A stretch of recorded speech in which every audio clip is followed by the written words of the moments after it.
Craig McFarland. I'm the mayor of Casa Grande. Welcome to Casa Grande. And at least some of you found your way down. That was good. Or over or up. I know we have some of our neighbors here today. What I'd like to do is just remind everybody that I don't know that we'll have time for a break. So if you need a break, the restrooms are right outside as you're heading out to the left. There's water and coffee out in the foyer. And please help yourself.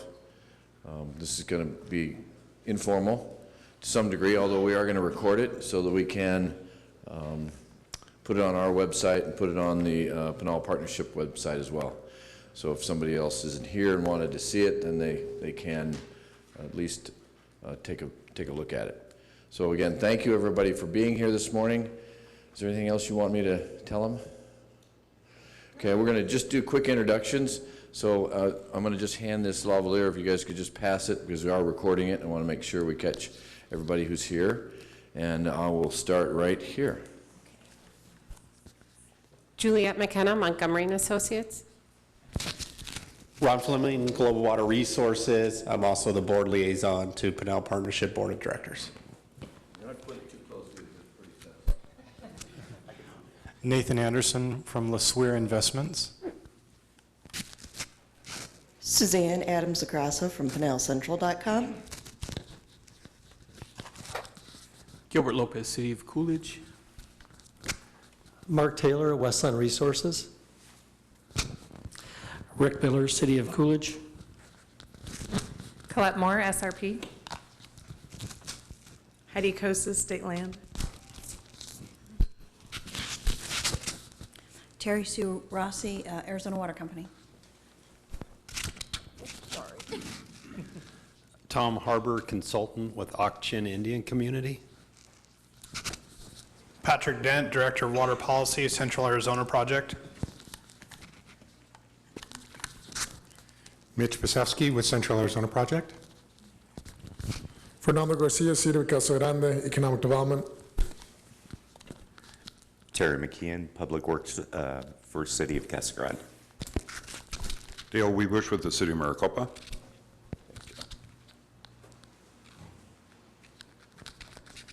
Peter Mock, I'm a hydrologist consultant to the Gila River Indian Community. Simone Jolsrud, Arizona Water Banking Authority. Mike Loggins, Apache Junction Water District. Austin Carey, Central Arizona Project.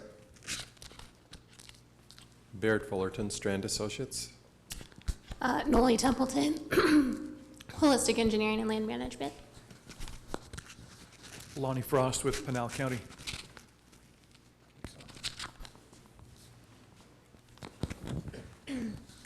Lauren McGee, Northern Arizona University.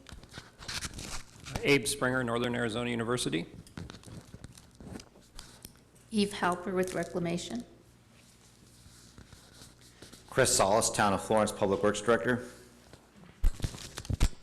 Ken C. Scholes with CAP. Okay. You can use your mic if you want. Yeah, okay. Is it on?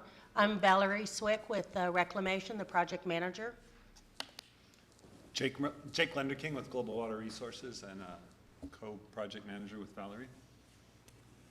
Fred Schneider with Arizona Water Company. Turn it on. Fred Schneider with Arizona Water Company. I'm a board member with Pinal Partnership and also co-chair of the Basin Study with Mayor McFarland. All right. Valerie, it's all you. Or no, it's Fred. Are you doing? Fred's next.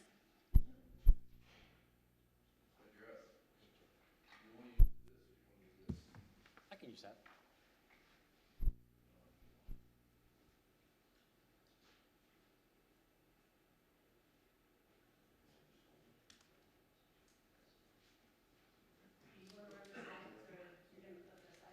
Yeah, I can flip this one.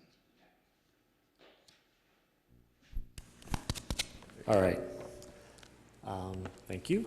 So let's see, move on to the first slide here. I want to give a brief history of the basin study. For some of the folks who this might be the first time, I just want to kind of give a little refresher.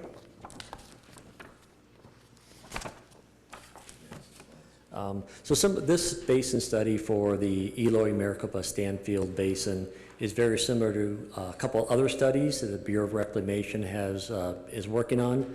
One is in the West Valley up in Phoenix. The other one is in the Lower Santa Cruz Basin. So these studies are very similar to current studies that are ongoing. This really sets the foundation for future water supply and assessment for kind of the Pinal AMA.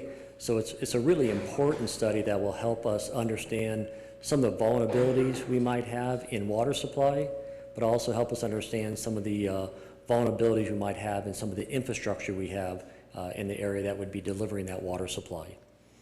The basin study is a $1.36 million study. It's a cost share study. So the cost share partners are providing in-kind services.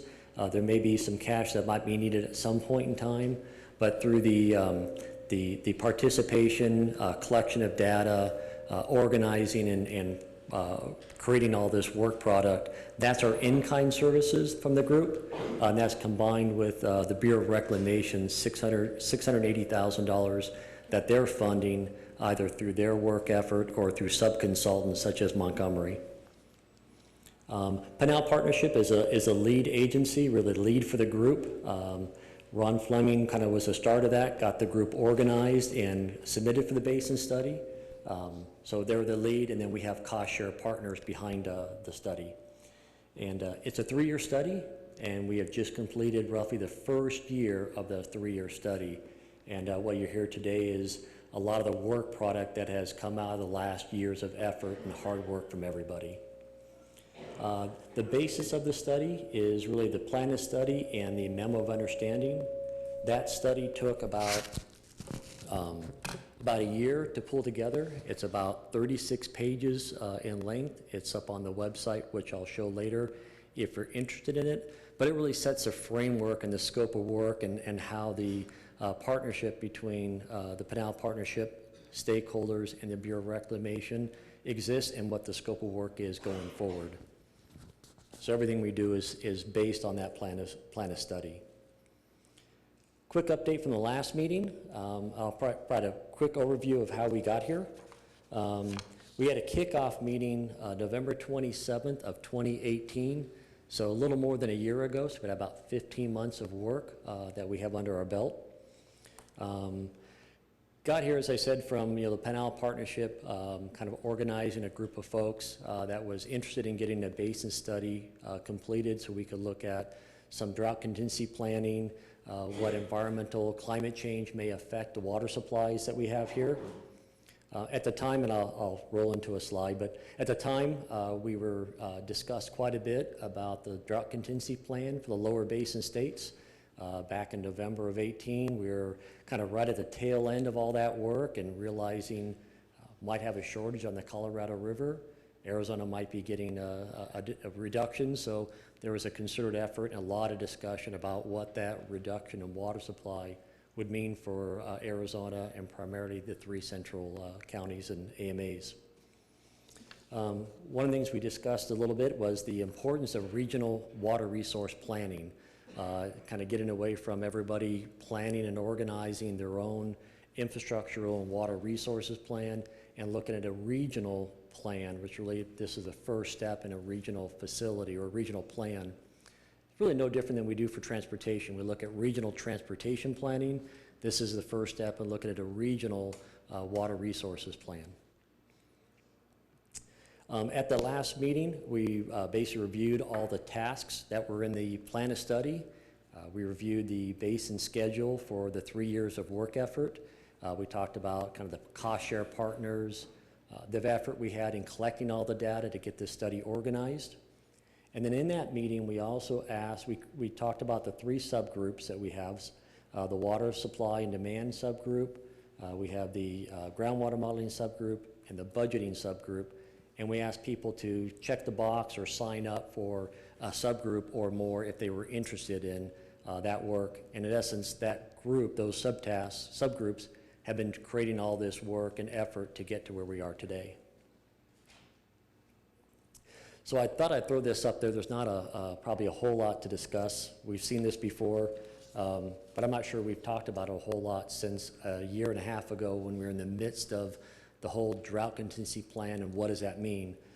So I thought I'd kind of throw it up there that this really was the great segue into the need for a basin study that we could then look at what do we do with climate change, different scenarios, what do we do if we have reductions in water supplies, what will that warmer and drier climate look like for the water supplies in Pinal. So I thought I'd throw this up there as a refresher of kind of what we were in the midst of a year and a half ago when this project really got going. One last thing I want to throw up here is all the work that these subgroups have been working on over the last 15 months. If you hop on the Pinal Partnership website, pretty easy to find under EMS Basin Study. It's really well organized, so every one of the meetings that we've had is on there. You can click and see what the agenda was, any handouts or presentations that may have been made as part of that subgroup is up there. You can take a look at it and download it. And then kind of the next item under that is a list of meeting minutes. So if you want to get an idea of what may have been discussed in those subgroup meetings, list of meeting minutes. It's a really resourceful resource tool. So if you want to see what's been going on and who's been in those groups and what's been done, I would encourage you to get on the website, take a look at it. Well organized, very easy to find. They do a great job of keeping it updated. So with that, I will turn it over to Valerie.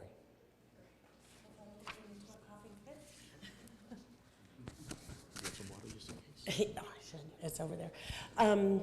Great, thank you. I am the project manager for reclamation. So I'm going to go over the basin study very briefly on the overview, some which was talked about just briefly. The goals and objectives of the study constraints, kind of what are the roles, responsibilities, and kind of what our final report's going to look like. So this is a picture of a map of the study, the area that we are looking at. It does include the groundwater basins of Maricopa-Stanfield and Eloy. So this is the area that we're looking at, and it does include some of the larger cities within Pinal County. It does not include all of Pinal County. So the goals and objective of the study is we want to develop a foundation for future water management. We want to come up with some strategies so that as we look to the future, what are we going to be able to do? So the first thing we have to do is we have to evaluate what is our current water supply and demand. We need to look at what is going to happen in the future with those. Then we also want to develop those strategies to meet any future demands. Then we're going to look at what we call the economic trade-off analysis. And what that's going to do is help to prioritize. What the study is not going to do is we're not going to provide exact recommendations. We're not going to say, you should do this or you should do that. What we're going to do is we're going to provide the strategies that allow us to, the Pinal Partnership and the different cities, to be able to look at what are some strategies that they can do. And then we're also, the federal government is not giving any specific money or to those projects, or they're gonna, so we cannot commit any funds. Thank you. Thank you. And so what this is a collaborative effort. We're working, well, reclamation is just kind of the facilitator. This whole process is with the stakeholders, and we have had a huge, great opportunity and commitment from all the stakeholders in applying, coming to our supply and demand meetings. The day-to-day decisions, those kinds of things, when are we going to have meetings, the kind of administrative stuff, Jake and I handle with a little executive, I call executive team that helps with that. But mainly we're looking at the larger picture as being a very collaborative effort. Any of the important decisions are going to be made on a consensus basis. We're going to bring that to the group, and usually those sub-teams that we say. So if you want to be a part of helping those day-to-day, or those decisions on the bigger, the important decisions, be a part of some of those sub-teams. What this is going to end up being is part of a final report, and in that report we're going to have supply and demand projections, any changing water reality results. We're going to be doing some groundwater modeling, which we'll talk about later, and what that's going to entail. And what are some things, some options for supplying, improving the adequacy of water, the trade-off analysis, and then kind of our final findings and conclusions. In this, we will have a lot of recommendations. So after all of this is done, it doesn't end with the final report. Reclamation has a lot of money in grants and things for follow-on projects. So if there's a recommendation of a specific project in this area, then we can apply, the Pinal Partnership can apply for more money to look at specific projects. And that'll be in those recommendations as well, hopefully. There'll be more money to further studies. Okay, again, here's where you can see the project website. Very simple, pinalpartnership.com, and you just go to the water resources drop-down menu, and I'll go into the basin study. Then,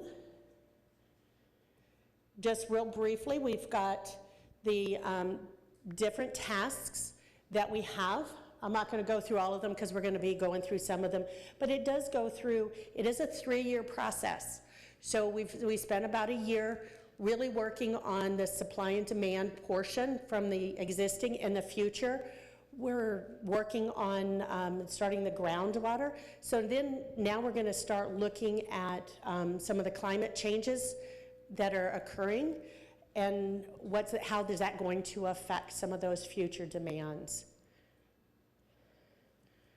So going into the climate change analysis, that is a project that we're working with Reclamation, our Technical Services Center up in Denver. So phase 1 is they're going to develop the scenarios. So the Central Arizona Project have been working on their CAT-SAM modeling, and they've been doing more general, qualitative, drier, drier and hotter and drier scenarios, different scenarios, but they've been qualitative. And so what the climate analysis group is going to do up in Denver is be able to quantify that for us so that we can hand that off to the groundwater modelers so they can really identify how much might infiltrate into the ground.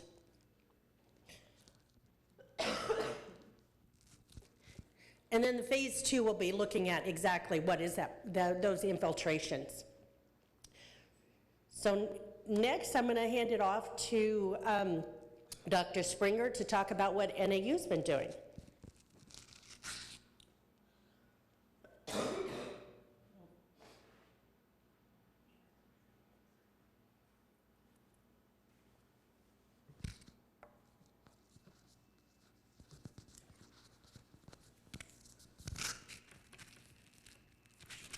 Thanks, Valerie, and thanks you all for coming.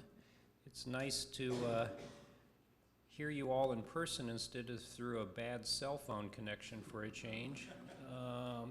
So we're happy to be here, Lauren and I are. And it's not going into slideshow mode. It just doesn't show there. Oh. Why, thank you, Jake. That's very helpful. And just, you're wondering why we're working down here. I'll just give you a quick justification and background. Our good friends and colleagues at the U of A have done a lot of work on the Tucson Basin. Our good friends and colleagues at AFSU have done a lot of work on the West Salt River Valley Basin, and you guys have largely been ignored by our university system over the years. We find it's an interesting academic place to do research and to train students. And so that's NAU's interest in coming down here to help provide technical assistance to the stakeholders in the partnership.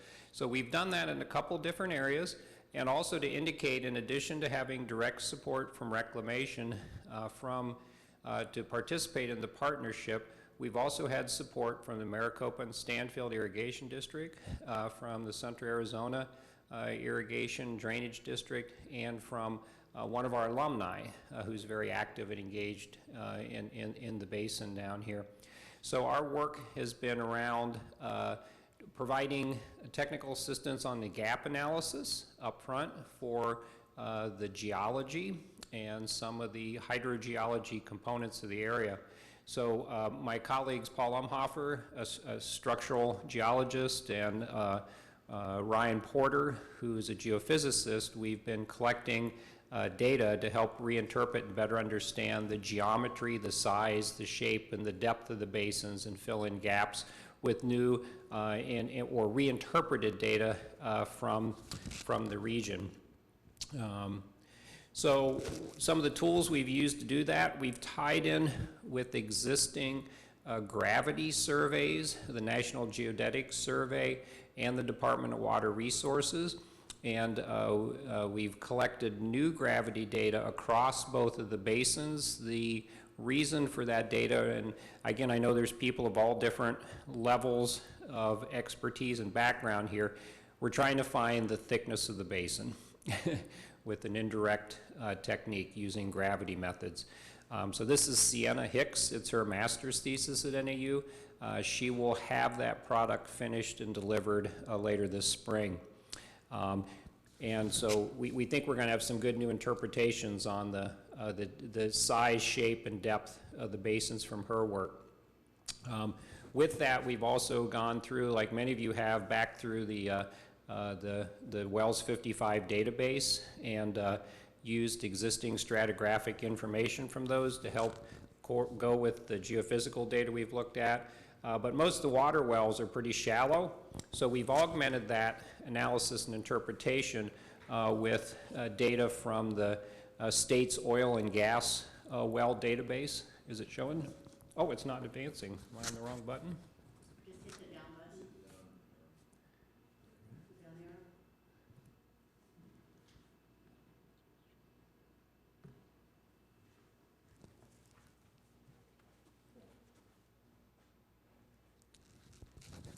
Well, I'll keep talking while Jake figures this out for us.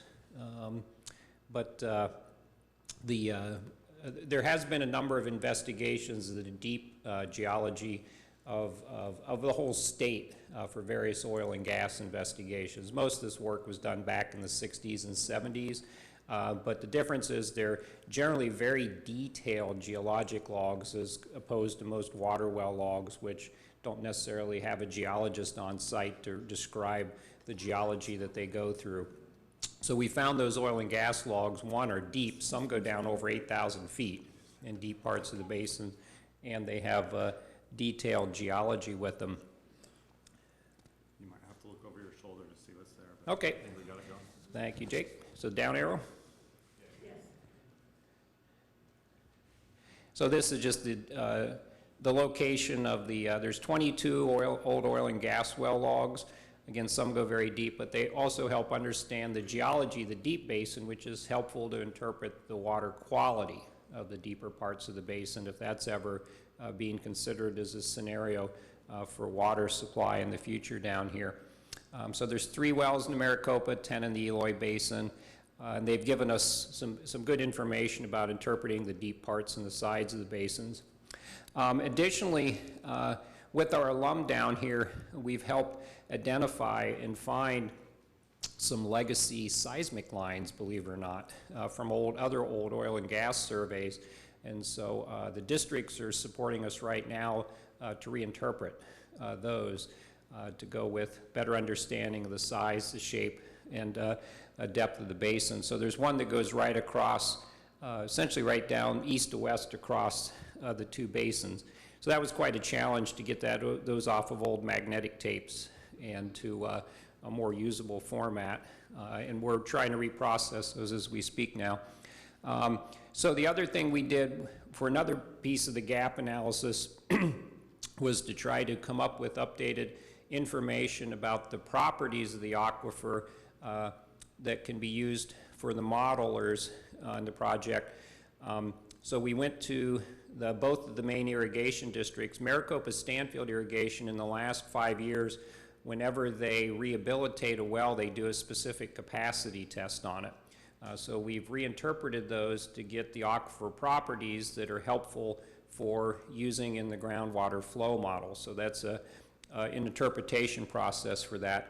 The district supplied some other data that we haven't really used yet, but it's with permission of the districts. If it's found to be helpful in the process, the basin study, we're happy to help coordinate between the districts to make that available.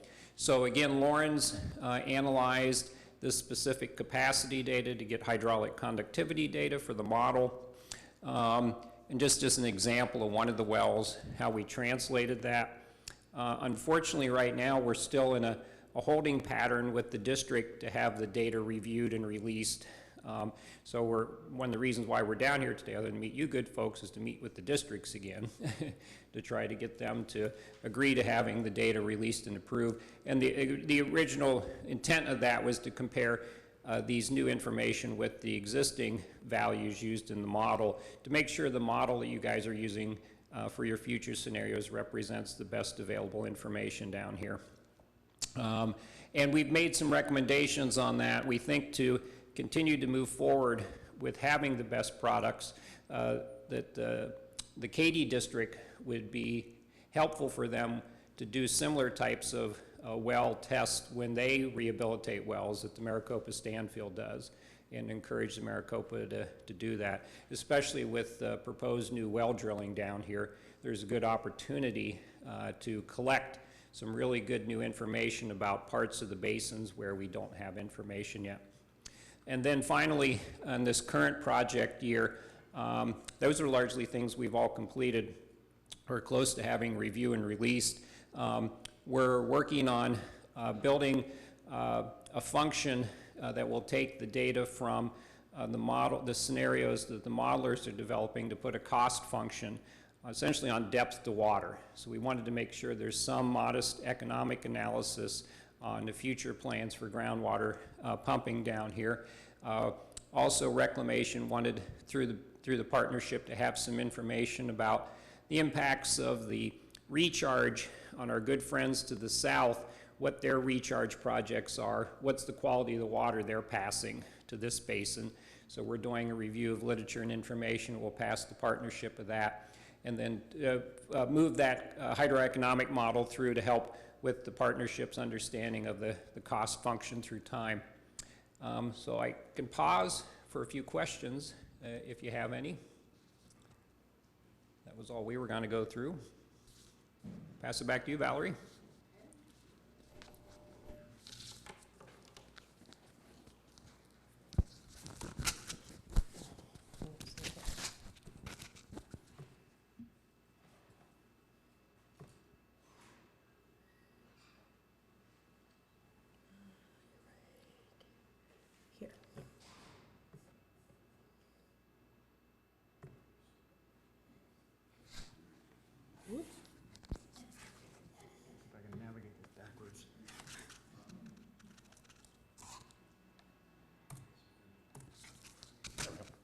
Good morning. Thank you for coming out. You've gotten the impression that there's multiple tasks that have been accomplished over this last year. It has been a busy year and a productive year. The part where I think a lot of the interest is and where a lot of the effort has been in this phase has been on developing supply and demand projections. And CAP has had a heavy involvement in that, particular phase. And so I want to give a little bit of context of sort of where some of that originates.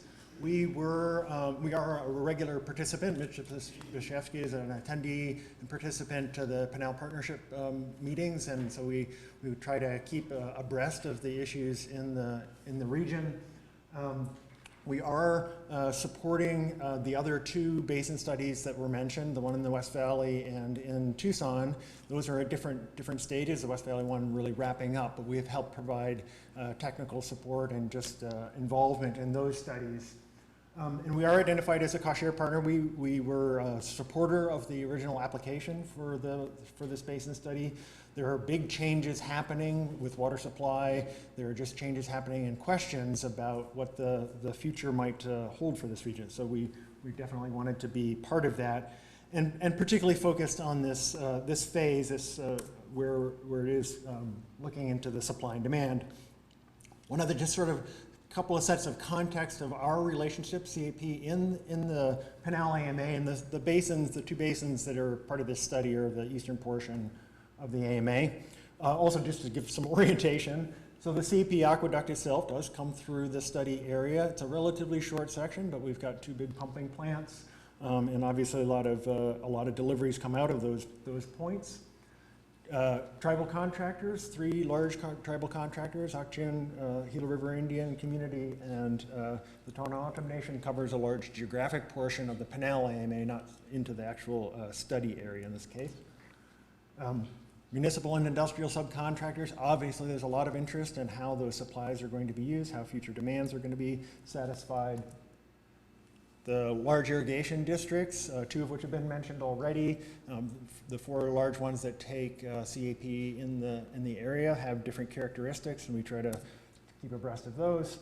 We do also have significant involvement in the study area associated with the Central Arizona Groundwater Replenishment District function of CAP.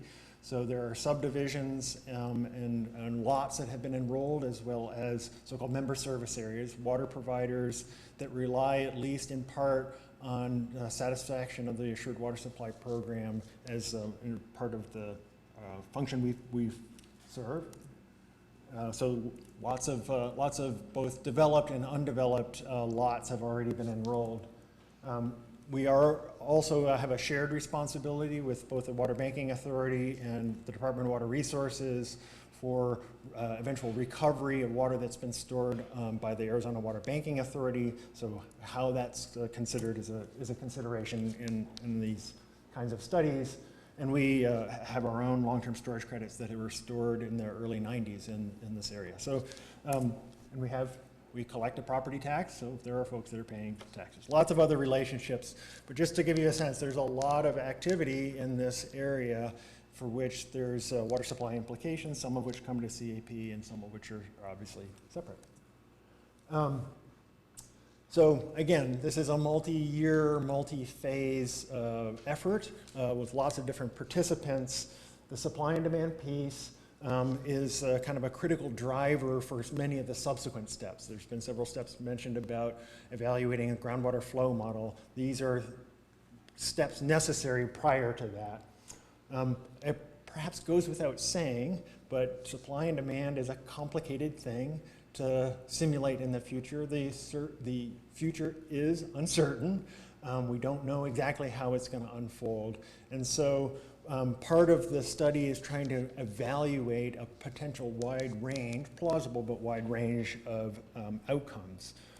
One of the reasons, again, that CAP is involved in that is that we happen to have developed, originally for our own purpose, but also for supporting these kinds of efforts, a computer model that can help simulate water supplies and demands for a large number of entities across the three counties service area. This is the so-called CAP-SAM model. It's already been referenced. You'll hear more reference to it. And an important aspect of it is that it allows you to simulate potential scenarios of both supply and demand in both the legal and physical characteristics, not just sort of how much is available, but which allocations folks have, how much of that might be replenished by the CAGRD, functions like that. And it is a tool specifically suited towards doing scenarios. What if? What if the future looks like this? What if growth occurs a particular way? What if the ag districts respond in a particular way? What happens if we have deeper levels of shortage? And that tool sort of forms the basis of a lot of the technical and collaborative work that we've been doing in the Supply and Demand Committee. And my staff person, Austin Curie, is going to delve more into that.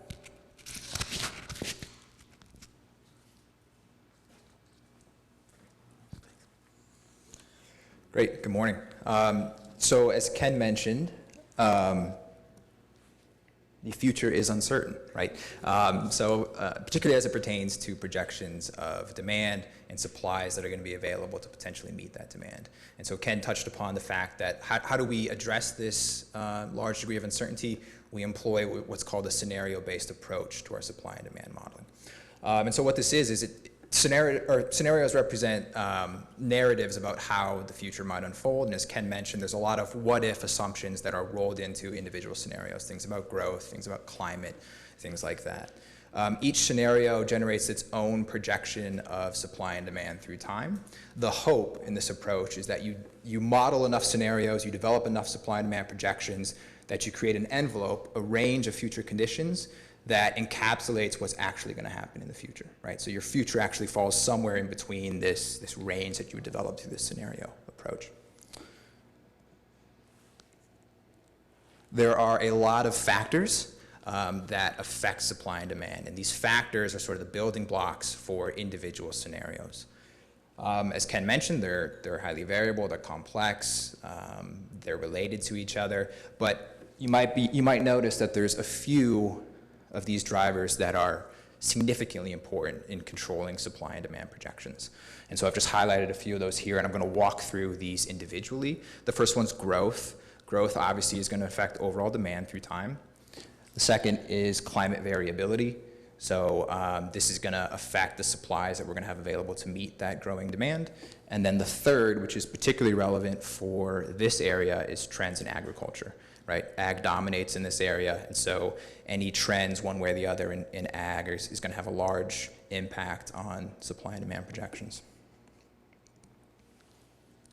Okay, so I'll start with growth. There are two components to growth. The first is the rate or the magnitude of growth, and then the second is where that growth is occurring, and that's going to have an effect on what supplies are available to meet demand. In terms of growth rate, CAPSAM can incorporate any growth rate that we want, but we typically tend to benchmark growth rates to official state projections provided by the Office of Economic Opportunity.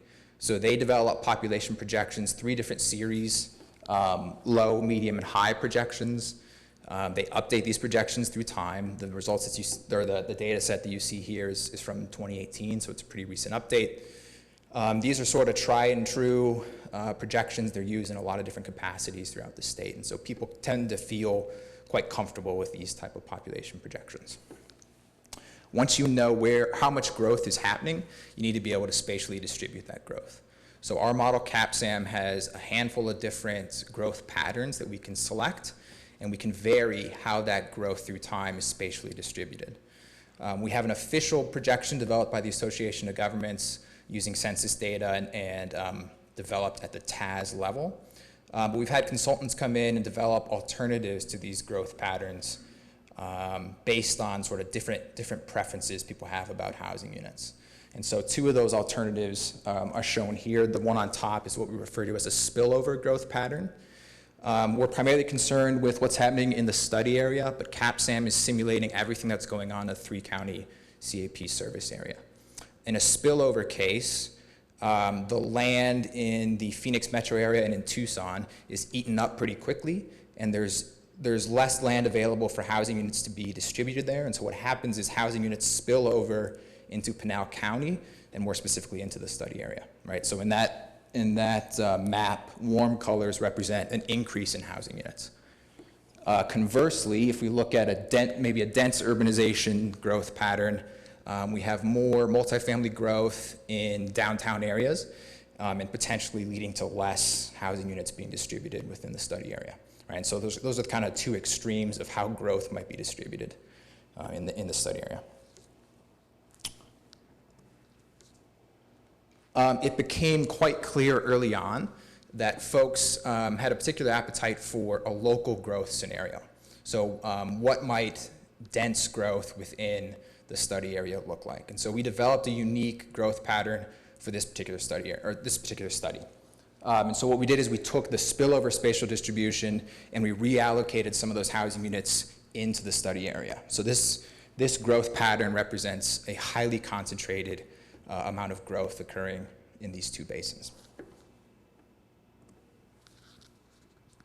Okay, so the second factor I'll talk about is climate. We represent the effect of climate in a number of different ways in CAPSAM.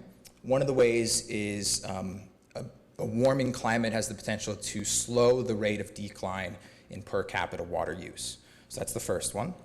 A warming climate also has the effect of increasing crop consumptive use as a function of longer growing seasons, higher evapotranspiration. That's also incorporated in the model. But far and away, the biggest impact of climate is on potential shortages to the Colorado River supply and surface water supplies, so in this case, the Gila River. We represent this in CAPSAM by using representative traces of magnitude of shortage. So that's what I'm showing here. On the top is a shortage trace that's characteristic of a hot and dry climate. So we're having pretty severe shortages to the Colorado River supply, frequent and high duration shortages. These mirror the DCP reductions, and in the case of the trace on the top, they go above and beyond DCP reductions, up to a 1 million acre-foot reduction in the later years of the simulation period. Every time we show this graph, we stress that this is not something that we've agreed to. It's just a way to stress the system and reduce supplies and see how things are going to respond to that reduction in supply. The trace on the bottom represents a more historic climate, less severe shortages, not as frequent, and for not as long of a period. Okay, so again, ag is a big component in this area. One of the factors that we adjust in our supply and demand modeling is pumping projections for the different irrigation districts. So I'm showing pumping for MSIDD and Katy. We employ a ramp-up period of that pumping, and we sort of set thresholds on the maximum amount of pumping that can potentially be, pumping capacity that could potentially be generated to make up the reduction in CAP ag pool supply.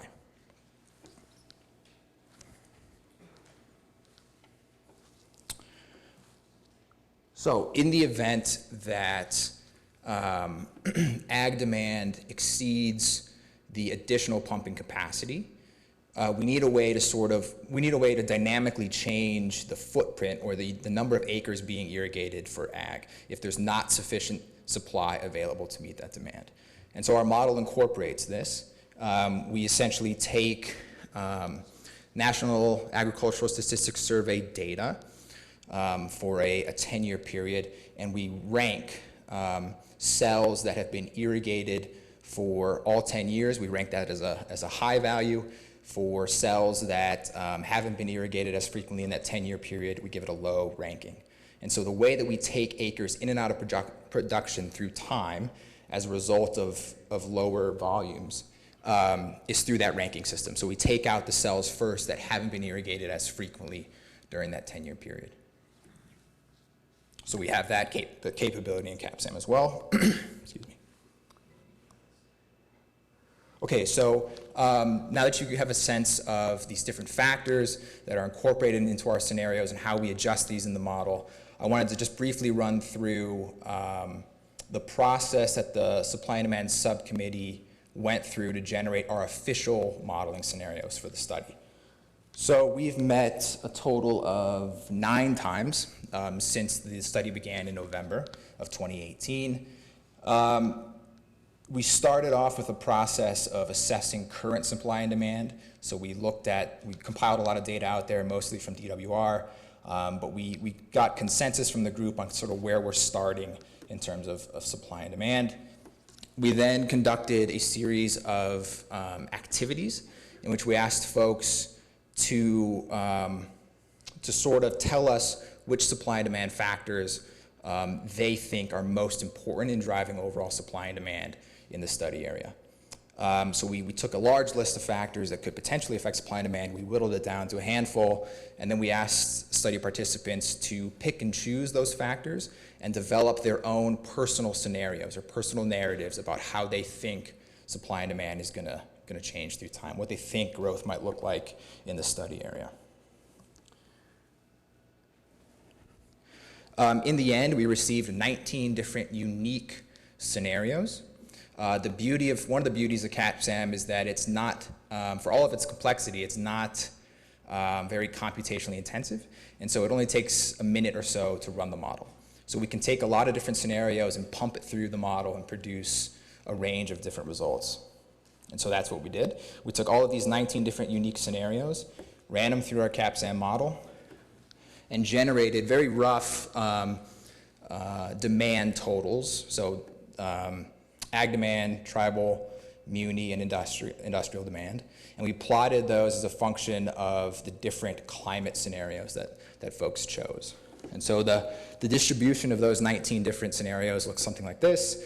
There are a few circles that are larger than the others in that figure, and those represent scenarios that multiple people voted for or chose that they wanted to see. So when it came time then to take these results and choose half a dozen of scenarios that we're going to officially use in our modeling, we chose scenarios in which people's results tend to cluster. We also chose scenarios in which we sort of bracketed the possible supply and demand conditions. So we chose scenarios that represented a low demand condition and scenarios that represented a high demand condition. So the 6 scenarios we chose are these, right?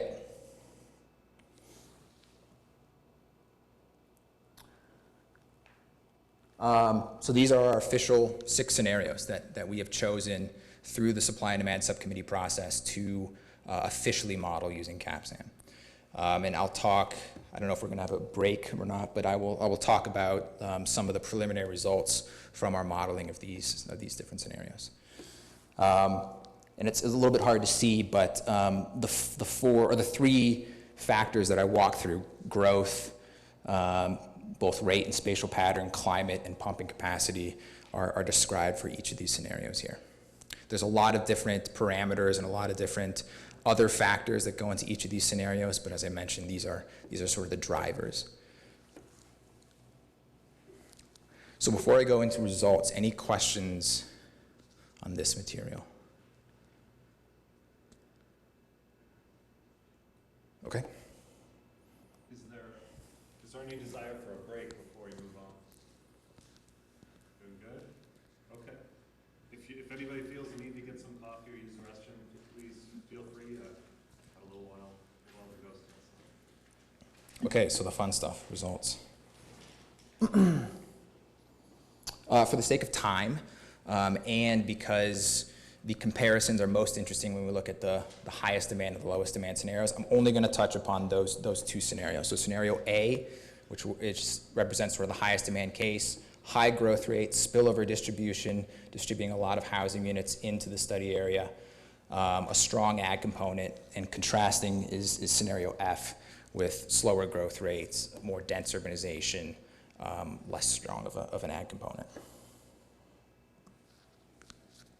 Okay, housing units. So not surprisingly, if we set the growth rate to be high and we set the spatial distribution to be spillover, we're going to get a lot of housing units generated within the basin or within the study area. It's hard to see that number, but in the year 2060, we're projecting 360,000 housing units in the study area. That's about 5.5 times current housing unit value, right? So it's a substantial amount of housing units that are coming into the study area. It's quite drastic. For scenario F, we're projecting about 133,000 housing units in the year 2060, so that represents about a doubling of current housing unit value. And so you can see right away the effect that rate and spatial distribution have on varying the amount of housing units that are being allocated to the area. So we're showing quite a range of possibilities, future possibilities. The way that we compute demand, muni demand in CAPSAM, is we take those housing units and we multiply them by a gallon per housing unit per day value to generate acre feet of demand through time. Again, somewhat self-evidently, if we have a ton of housing units coming into the area, we're going to have a higher municipal demand through time. In the year 2060, we're projecting 123,000 acre feet of muni demand. versus scenario F, we have less housing units again, less demand, and that's hovering around 45,000. So again, quite a large envelope that we're showing, but to put this in perspective, this is still a drop in the bucket, even in the highest demand case, scenario A, compared to what ag is doing, right? Even in this high scenario case, this 123,000 acre feet of muni demand only represents about 13 to 15% of the total water use within the AMA.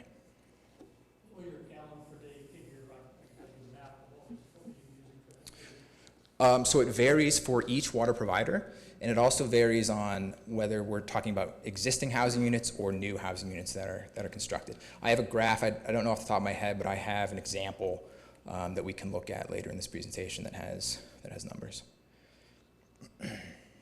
Yeah. Approximate growth rate on alternative F is about 1.75%. Doubling over 40 years. Yes. Yeah, that sounds about right. One other just clarifying quick point on the gallons per housing unit. When we're simulating this, we're accounting for both the demand associated with that actual housing unit and any of the other ancillary uses associated. So the portion of the Circle K down the street and the regional park, those are all rolled together in that per housing unit number. So that number will look higher than it might see if you were just looking at the actual housing unit per se. We're simulating the cumulative water demands for these water providers associated with as there's new housing units coming in. Are you accounting for any kind of conservation efforts in the future? We do, and yes, and the rate that we do that is, or the way that we do that is we decrease, we have a rate in which we decrease that value through time.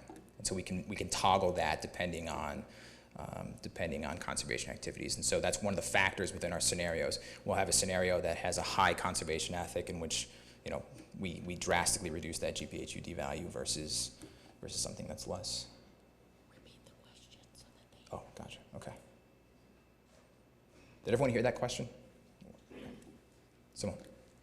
I kind of had the same question, so I'll just add a follow-up on his question, which is how much do the different scenarios assume, like as a percent, how much, like if you look at gallons per housing unit today, how much does it assume that it will decrease over time? I think, correct me if I'm wrong, I think it's like 1 to 3% in terms of the variation amongst scenarios. And the question was, to what extent does the GPHUD values change amongst the different scenarios? Any other questions? Okay. Okay, so what might the supplies available look like in order to meet this growing demand? So we'll start with scenario A. It's hard to see. There's a small purple bar at the bottom there that represents effluent. There is some effluent that's currently going to meet annual demands. There's a modest increase through time of that effluent. There's a lot of different effluent being produced. Some effluent in the case of global water that's going to meet industrial demand, but in terms of currently how much effluent is being used to meet annual demands for these water providers, it's relatively a small fraction. The next supply is the CAP supply. This represents exclusively Arizona Water's CAP supply. In the case of Florence, in the case of Eloy, they're storing their CAP entitlement, and so that's not showing up in this figure as being used to meet annual demands. In the case of the CAP water, you'll notice that there are some dips in that supply availability. You can see a dip halfway through the simulation period, and you can see a few dips at the end of the simulation period. So again, scenario A is the condition in which we have a hotter and drier climate, greater amounts of shortages to the Colorado River supply, and so the dips in these supplies represent shortages to the CAP supply. The orangish looking bars and the green represent the total groundwater pumping that's being used to meet annual demand. CAPSAM models the Pinal Assured Water Supply rules, and so we make a distinction amongst groundwater, the groundwater that's coming from allowances, coming from the renewable and pledged extinguishment credits, and what generates an obligation for replenishment through time under the assured water supply rules. And so that's the distinction between the green and the orange. They're both groundwater pumping, but the green has a replenishment obligation that comes with it. So those green bars, that wedge, has to be replenished through renewable supplies in some way, shape, or form, whether it's through the GRD or whether it's through water providers bringing their own renewable supplies into the basin. Any questions on that? Okay. Scenario F, CAP supply doesn't get hit as often with shortages, and so those the CAP supplies available to meet demand doesn't change much through time, and essentially we generate less replenishment obligation under the assured water supplies, right? Because we're pumping overall less groundwater because we have an overall less demand projected in scenario F. Man, it would be really nice if it showed up on here. Okay, so this is an example of kind of the level of analysis that we provide to individual water providers. So it's kind of the figure I just showed, but specific for each water provider. We also generate projections of housing units for every water provider, and to your point, we have GPHUD values for both existing and new housing units projected on a water provider basis. I can't read those numbers. Yeah, it's on the website. I'll get to that. Okay, ag demand. In general, ag demand decreases through time in all of our scenarios, right? The scenarios vary in terms of the magnitude in which ag demand decreases through time. So we start at a point of about 810,000 acre feet. In the case of scenario A, we decrease to about 780 in the year 2060. Conversely, scenario F, we decreased to about 720,000 acre feet in the year 2060. The decrease in ag demand is a function of urbanization of ag land, as well as an increase in time in irrigation efficiency. You'll notice that scenario A sort of levels off at a certain time in the simulation, and that's a function of the fact that in scenario A, we have a hotter and drier climate, and so the crop consumptive use factor is also going up and working in opposition to increases in irrigation efficiency and urbanization. And so the leveling off at a later time period is essentially the equalization of those different factors working against each other. So is the ag, when you look at that, is it based on the correct crops that are being used, like cotton and alfalfa, or do you, I know you can't predict the future, but what crops, there's some crops that are being, contemplated now being used that use a lot less water. Sure. So it uses a historic crop mix. I think it's the last 5 years. It uses an average of that crop mix. But CAPSAM does incorporate the ability to change that crop mix through time. And so we don't actually employ that functionality at this time. But when we talk about mitigation and adaptation strategies, one of the things we're going to be looking at is changing that crop mix to lower water use crops and seeing how that affects these projections. Any other questions?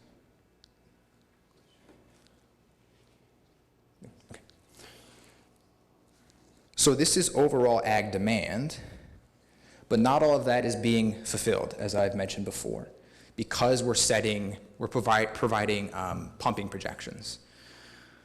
So this is what total ag demand looks like, or fulfilled ag demand looks like for the different scenarios when we impose different pumping projections.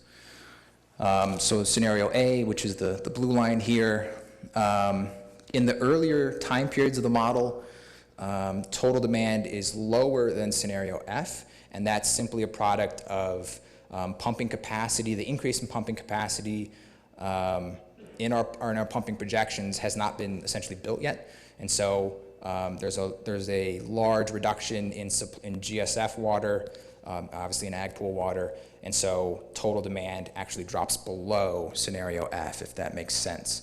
But at later time periods where the capacity has come in, demand for scenario F scenario A is greater than scenario F. Fluctuations in demand through time are a function of shortage. So reduction in GSF supply and ag pool.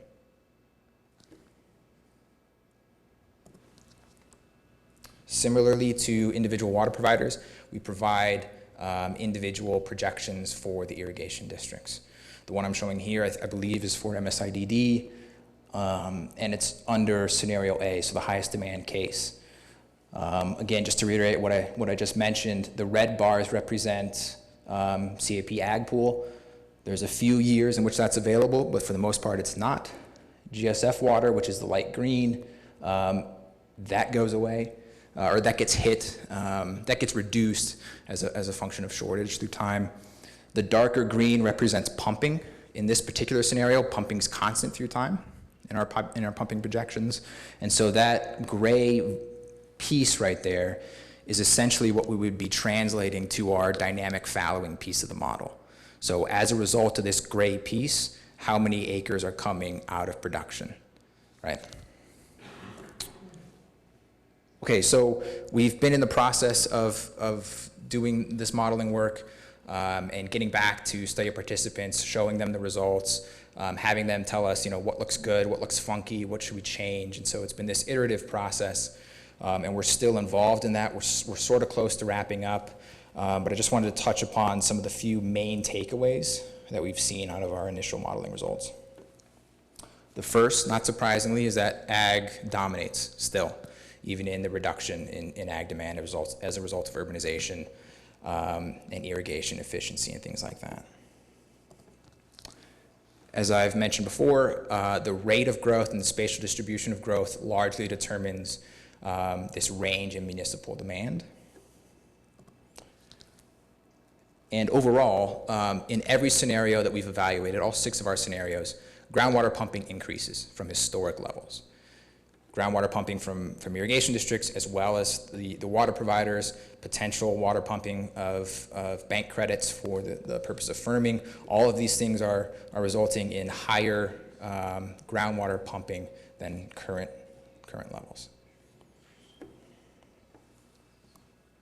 So I know that was a lot of information.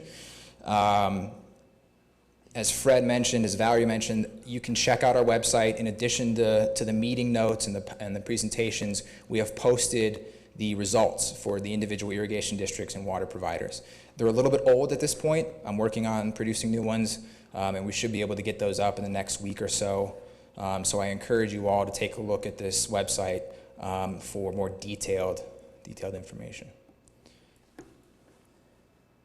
And I forgot to give a plug for, if you're interested in the group activity in which we came up with those 19 different scenarios, we developed a little online application that you can go check out and look more into that. So, any questions? Yeah, so obviously you have a lot of the water providers participating in this and then working with you. How much direct interaction are you getting with the irrigation districts on their elements of this modeling? As far as Katie, and I believe MSIDD, they've looked at their projections for our 6 different scenarios and have provided us with feedback about the magnitude of pumping that we're showing or the magnitude of overall demand that we're showing. So we've had some interaction with them that way. Outside of that, They haven't been in regular attendance, but they have, I think, provided direct feedback. I think said you guys had a few meetings independent of the bigger process to speak about the demand itself. One thing that we did modify from the data that's posted there, we did get feedback from both Katie and to some extent from MSID about the magnitude of pumping and some limits on that. So we reflected that in terms of the upper bound of it. The central question that is sort of posed in these scenarios for the ag districts is how much additional capacity above what they have today or what they have scheduled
And I put the legend up here. I apologize that wasn't on here. But as far as the pumping projections do go, the black line represents pumping projections that are included in DWR's Assured Water Supply Run, right? And so they tend to follow, or they tend to fall right in the middle of our range of pumping projections that we're providing.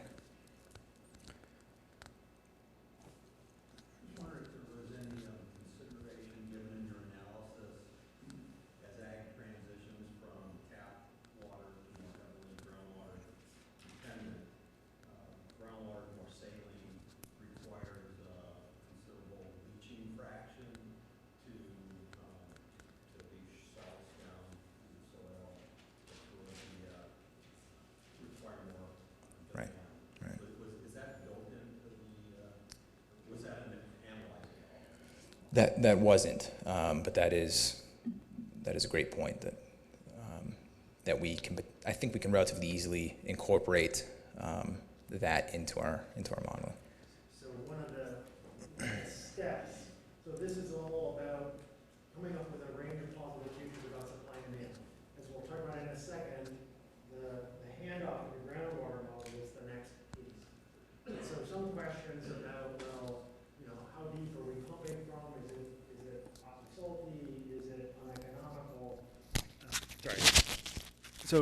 So because we haven't put these yet into the groundwater model, we don't have a way yet to get a sense of whether we're looking at changes in the water quality because we're pumping from deeper units, or there are issues just in terms of the groundwater level declines.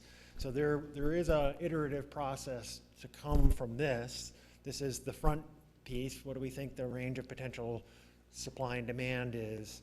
The groundwater model will give us good information about the implications of that, and then there's a kind of a cycling back.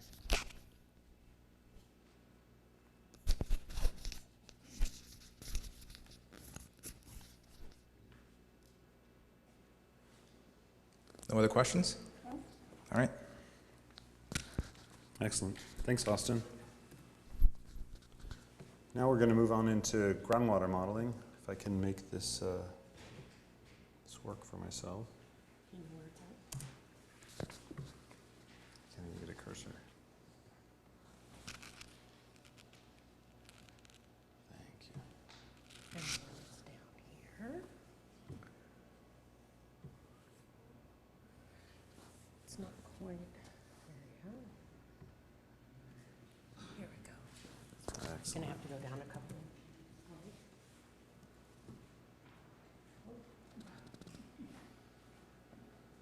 There we go.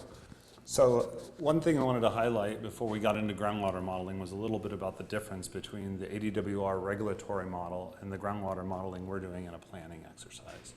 There have been some confusion and different discussions about it, so we thought it'd be nice to just walk through what are the similarities and differences. So first, of course, I already mentioned it, ours is a planning model. DWR's is a regulatory model based on their assured water supply rules and really used to evaluate an individual application against those rules. Our groundwater modeling efforts are going to focus on having multiple scenarios. Actually, I think we're running, is it five? So I think we're doing maybe 3 up front and then 2 adaptation and mitigation scenarios or something like that. 5 plus 3. Is that okay? There we go. So some number before 6, the number after. I don't know. Anyhow, we're going to do multiple groundwater modeling scenarios. Some about the way we see things today, and some about if we affected these changes in the basin, what would that then look like on the groundwater model? The DWR regulatory model is one run based on one set of information. Ours represents a 43-year condition going out through 2060 as the basin study parameters direct us. The DWR model run is for 100 years. And lastly, we have a lot of variation, both where we're putting demand, how we're putting demand. We heard a lot from Austin about the municipal factors, some of them being higher, some of them lower. You saw scenario A and scenario F bracketing those demands. So those 6 or 5 plus 3 we're going to look at.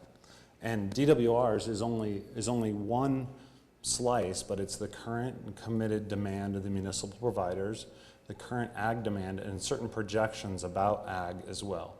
And also, DWR includes all of the permitted assured water supply determination, so all the analyses, all the certificates. And we're not necessarily looking at it that way. We're looking at, through the CAG and MAG population projections, as Austin discussed, how we're going to grow those municipal sectors. So we're trying to make a really pragmatic and realistic approach to growth, where DWRs is, again, for regulatory purposes. Now, the nice thing is we have this overlap in the middle, and we have probably one of the most sophisticated tools to study groundwater, and that's the groundwater model. DWR has built this model going back before 2014. I think 2014 was the first time it was out and published and peer-reviewed. In 2017, they began working on it again and recently re-released it. So we think it's a pretty robust tool to start with. We have and are looking at things and data points around the basin that could potentially make changes to it, likely small changes, albeit we think they're worth looking at. The other really good thing about us working both in the same model is we're starting to really understand the basin better.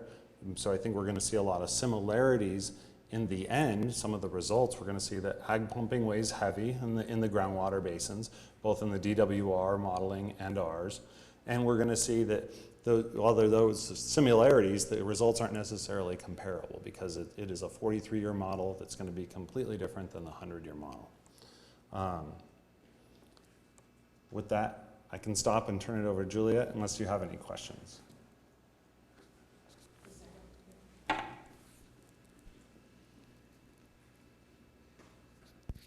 I don't know, it's worth taking up a lot of time, but the DWR model is much older than 2014. It's multiple generations of improvement, so I just add that to the mix. It's decades old, and it's been improved over time. Thank you for that. I think, yeah, I forget that they have the kind of the previous versions before the big, robust, complete regional. Thank you. Okay, Juliet?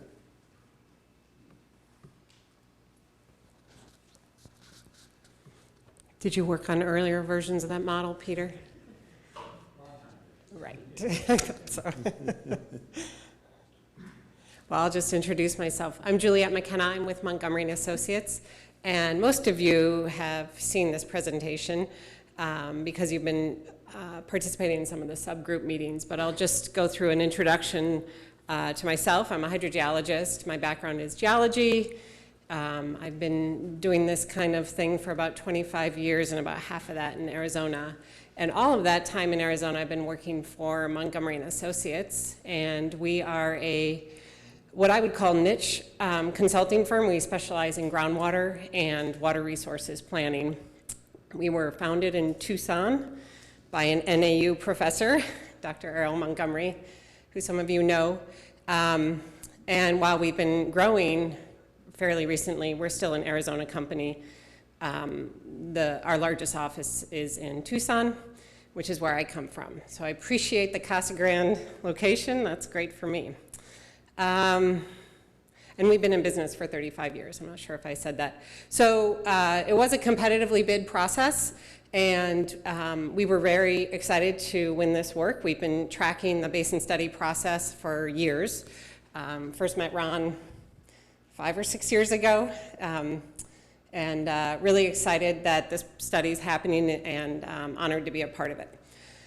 With that said, ooh, this is a different presentation, Valerie. This was my presentation. I apologize. The good news is, we don't have a whole lot to report. I apologize. It looks like I sent an old presentation. But let me just walk through. So this was, let's see, how do I advance? Oh, it's moving on there, but not here. Know. That's weird. Okay, hold on. can do this. Okay. And actually, can I put a thumb drive in?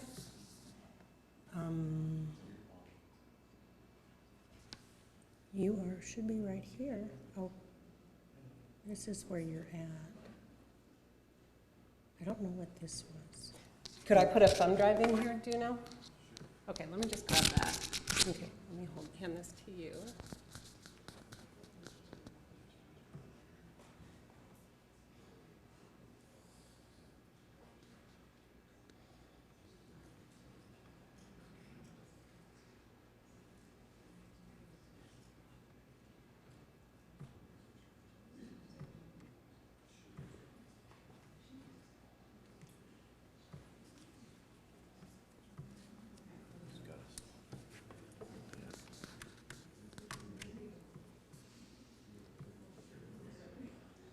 So, oh.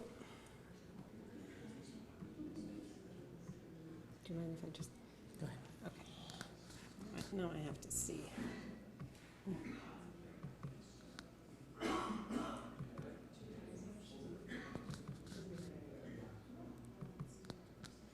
Which one's the PowerPoint? Okay.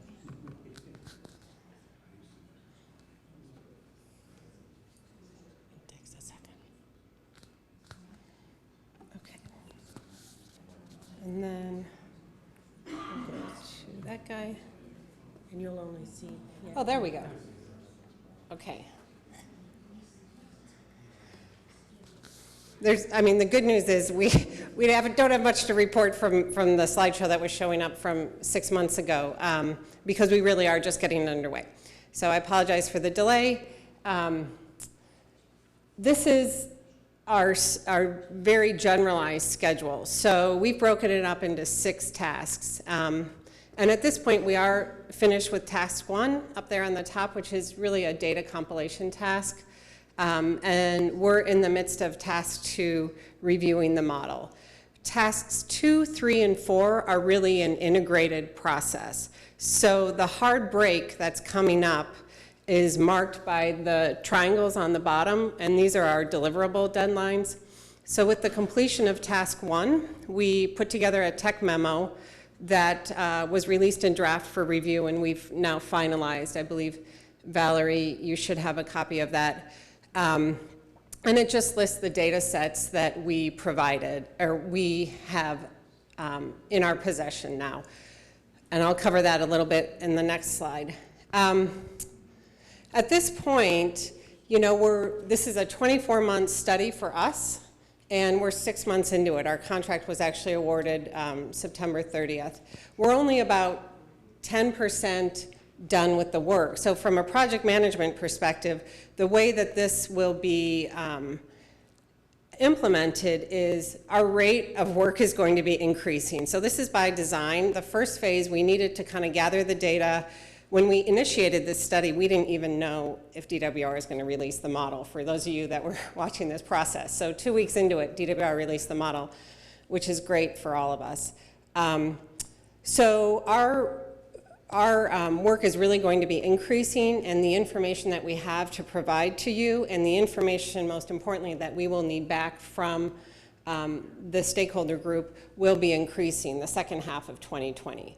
So the first half of 2020 is really just model review.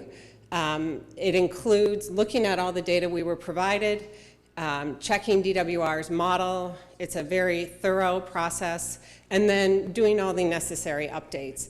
And after that, then, we'll go ahead and calibrate the model, which is to make modifications to the model based on the new data that was received in order to get the best working model possible.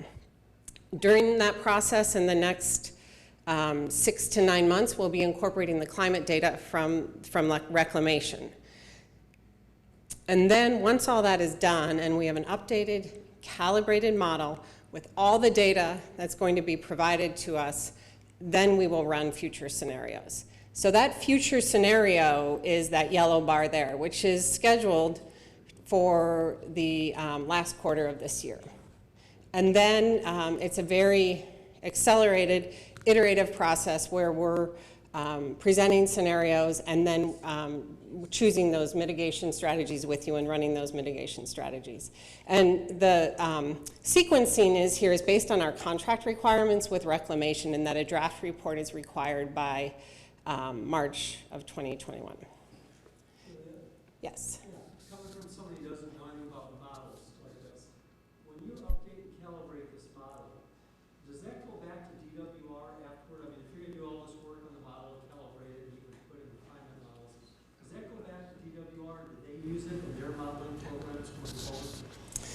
It's up to, we will absolutely be coordinating with DWR. That's part of our contract. Right. And our standard practice, and actually what this memo would do, would be to document the updates that we did and the corrections that we made. And that all would be provided to DWR.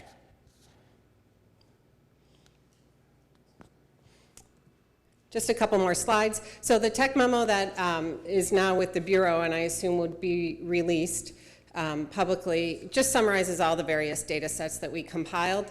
I like the way Ken did it, so I'm just going to skip through this. There's an awful lot of data sets. This is a very complicated area, kind of politically and geographically and hydrologically.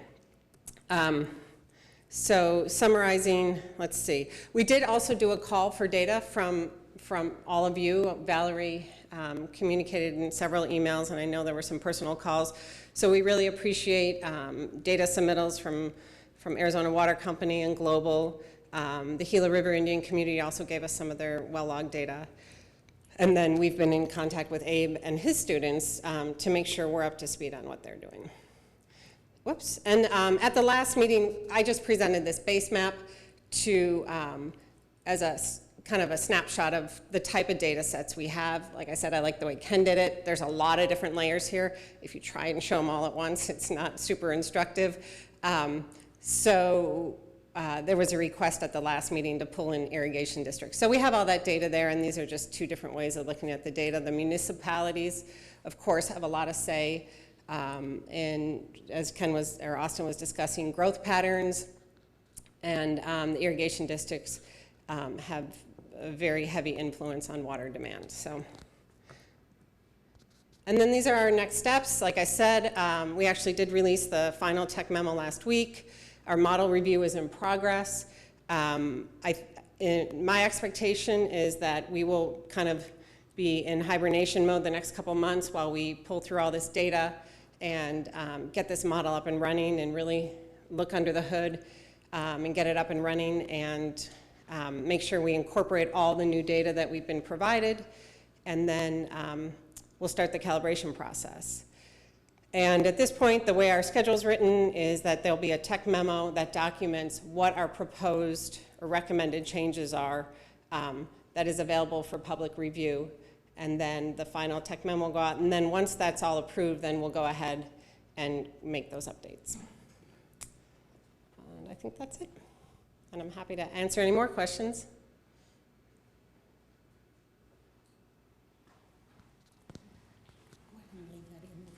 Yeah, definitely. You should copy that. Oh, sorry.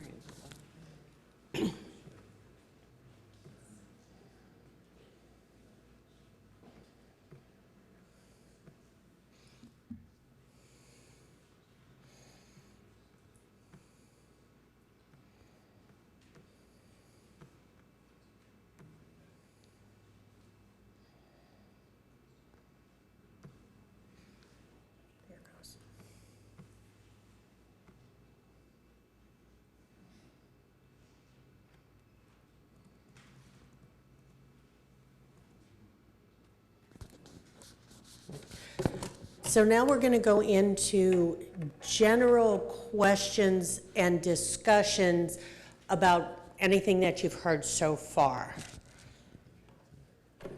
Does anybody have anything that they'd like to discuss?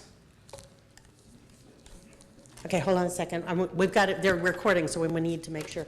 You want to, it's on standby right now, so you'll have to turn it on. Where am I going? Back.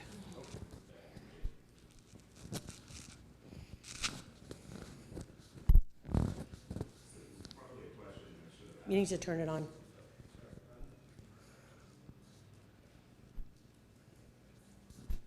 Thank you, sir. So this is probably a question I should have asked the last presenter. My curiosity is, especially groundwater modeling, what role do you see, or how do you intend to analyze the effect of artificial recharge? Effluent recharge, increased effluent recharge, improved effluent recharge. How might that be contemplated in the model, if at all? I think, I'm going to let Juliet talk about that in just a minute, but that is going to be part of our mitigation strategies. There isn't a lot of recharge at the moment, but, so as we're looking at what's happening existing-wise, but definitely when we start to look at mitigation strategies, we'll definitely start to look at that and, kind of pick and choose when we move forward, because they will be doing some of those mitigations. So I'm going to let Juliet talk about the technical portion of it. I see we have half an hour for questions, so I should just make the disclaimer. I am not a groundwater modeler, and I did not bring my groundwater modelers today. So I don't have specifics about the groundwater model at my fingertips. But in general, and to the effluent question, anything that's in that model and any information we have on future inputs and outputs will be included. We'll be making the best model with all available data that we have available to us. So I know that recharge is currently in there. If there are some new facilities, like the Casa Grande facility that's not in DWR's model, we'll certainly put that in there. But yes, a couple 100 acre feet over the next couple of years isn't going to have a significant impact really on the overall outcome.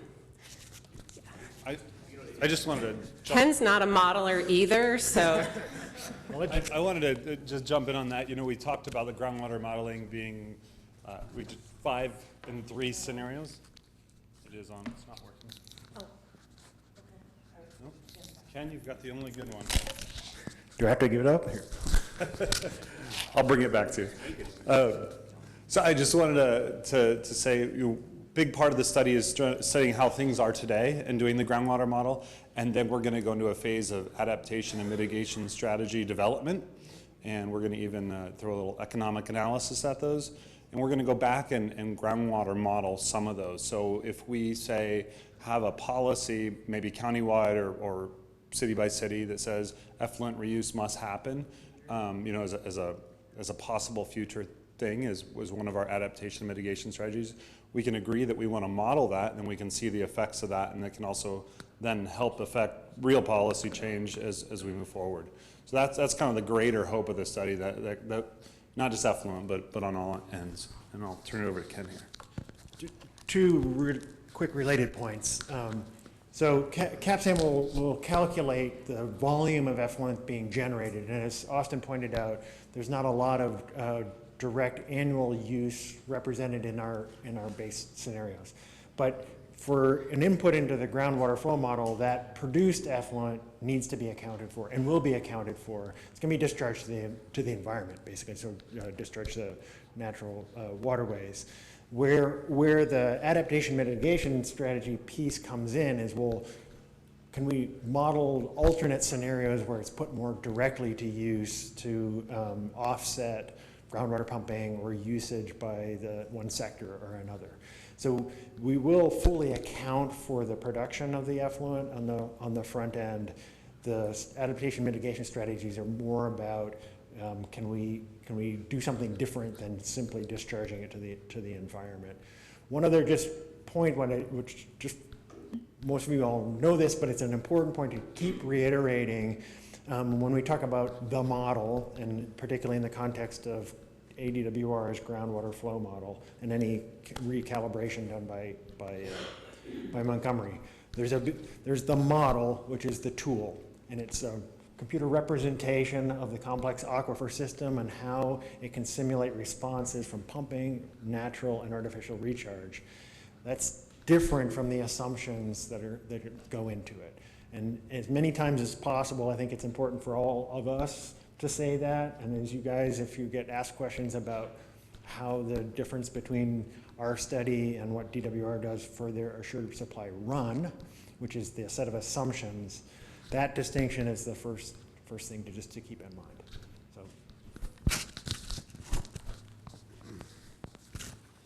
Yeah, so first I have a comment before getting to my question. So speaking on my behalf personally and also speaking on behalf of the Pinal Partnership Board of Directors, I just want to say thank you to the leadership team. I want to say thank you to all the stakeholders that are participating.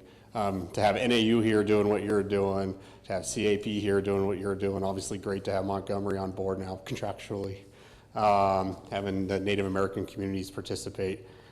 This wouldn't be a success without that, and the progress you've made over the last year is very important. I mean, there's a lot of flurry of things going on with water in the Pinal AMA, but the fact that there's this kind of more scientific long-term planning from the ground up process that this group is putting together is an important part of bringing the flurry of things that will forever be happening together with something that's more aligned with a long-term plan for all of us. So I just want to say thank you, nice work. On that, there are maybe a few resources that I don't think they're missing, but are very important to this. Well, one of them I brought up earlier on the irrigation districts, and I just bring it up as a group to the extent there are people with those relationships that can continue to help us with the irrigation districts to help them understand the importance of this to them as well, so that we can get their participation throughout this process. That's important. AWR as well, which I know they will engage because of what they've done on the other basin studies. But finally, all of that, just to get to my question. Now that the West Salt River Valley Basin study is somewhat coming to a conclusion, and based on the progress that the Lower Santa Cruz has made, has there been a discussion about getting together with those groups as kind of a lessons learned exercise? What worked, what didn't work? Did they actually get the value out of the process that they were hoping to get? Did ADWR take on any of the recommendations that they brought forward as a group? I know I would be very interested in participating in that and learning from that. I was wondering if that's part of the plan. Great. This is Valerie Swick, the project manager again. That is a great opportunity internally with reclamation. That's why we have Eve Helper here from the project manager for the Lower Santa Cruz. John Rasmussen, who is the project manager for the West Valley, was not able to make it today. But we are internally talking to each other, but that is a good recommendation as stakeholders as we're moving forward to kind of have a big, larger meeting to discuss ways that we can look to the future and how we can maybe do things better.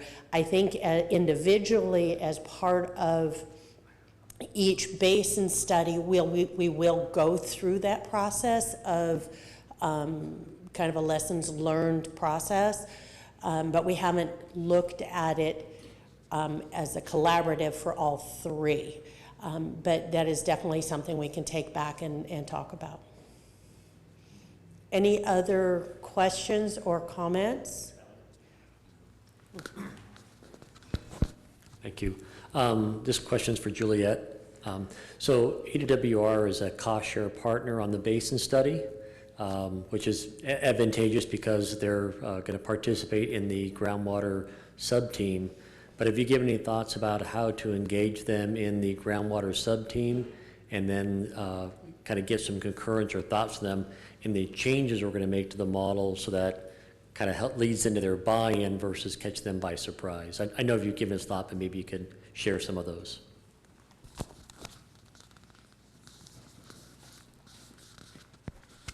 Thanks. I was just having a sidebar with Ron about that. Says, does DWR come here?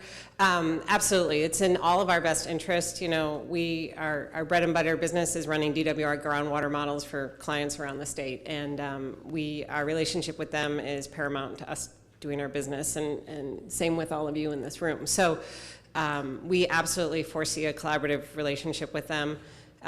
We've worked that way, you know, for for our entire history with them. So we've done a lot of work recently in the Tucson AMA model, and our practice is very collaborative and professional, and as we find things that need to be updated or thought through a little differently, they're always very receptive. So we actually do have a line item in our contract to coordinate with DWR, and that'll certainly be part of it. And as we get into this, I will make sure to coordinate with the management here about who at DWR we should be working with, and make sure that we have the right people participating with us. But I agree that it's now would be the time, as we have something to share at our next groundwater meeting, it'd be great to have DWR a part of that process.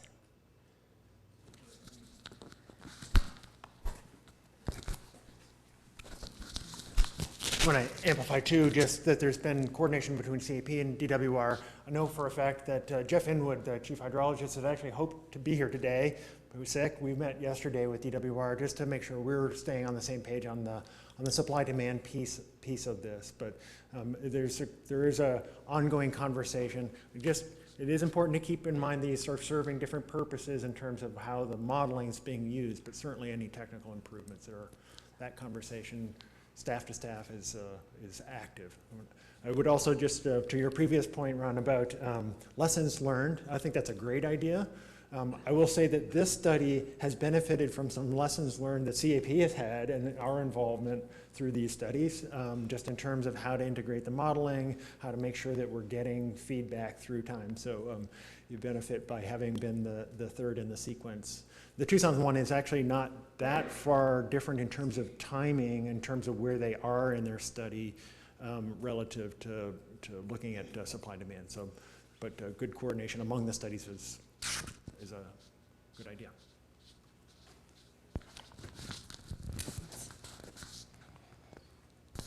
Thanks, Valerie. Just as someone who's not only taught but practiced groundwater modeling for over 30 years, remind you of a quote we frequently use in the modeling field: all models are wrong, some are helpful.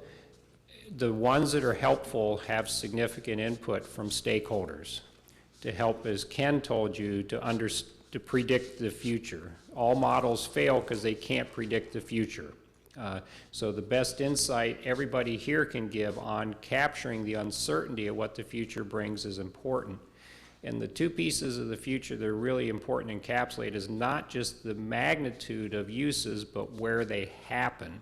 So even though, as some of you brought up, there is groundwater recharge, even if it's not large, where it happens matters, especially to local people and locals. You can't always get lost in the big picture. You got to remember the local implications of where things happen specifically and balance between those two.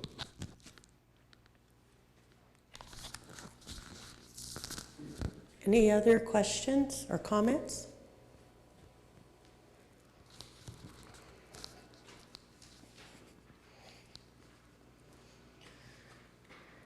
Okay, so our timeline update. This is what our plans are for next year.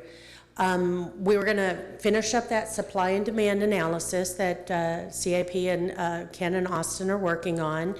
We're going to be continuing the groundwater modeling. We're going to incorporate that climate change analysis. We're going to look at the infrastructure analysis. What this is going to do is give us an idea of where there is infrastructure today, so that when we start to look at some adaptation mitigation strategies, can we utilize some of that infrastructure that's already out there? If we have to build new infrastructure, then that's going to cost a lot more money than can we utilize or maybe upgrade infrastructure that's already out there. So those are some things, and then start really looking at those adaptation strategies. What are some things that we can do that will help us to move forward? So some future meetings that we're looking at. Our project team and supply and demand team have been working very diligently over the last year, have been meeting, have had 9 meetings, so not quite one every month. Every once in a while, we would skip every 2 months to give Ken and Austin an opportunity to do all of their analysis before they presented information to us. So our next one is going to be February 11th. Those are currently being held in at the Casa Grande Community Center. So if anybody is interested, those are from 1 to, this next one will be from 1 to 3 on the 11th. Again, those meetings are usually posted on the website. We usually have just a half an hour for the project team to talk about some of the different sub-teams, and then spend most of our time working on the supply and demand information that we can feed back to Ken and Austin so that they can update their modeling. The groundwater sub-team, we don't have an actual date yet. We'll be getting with the Montgomery and Associates, Juliet McKenna, and identify when that needs to happen. And then we're looking at another year for the stakeholder meeting. They are identified as annual. If we feel that there's information that needs to get out to you, we can do it before that. So we'll be in touch with everybody, and we'll be looking at the information that we're generating, and if there's definitely some information that we need feedback on, we can definitely have it sooner than that, but right now, tentatively looking at next year in January.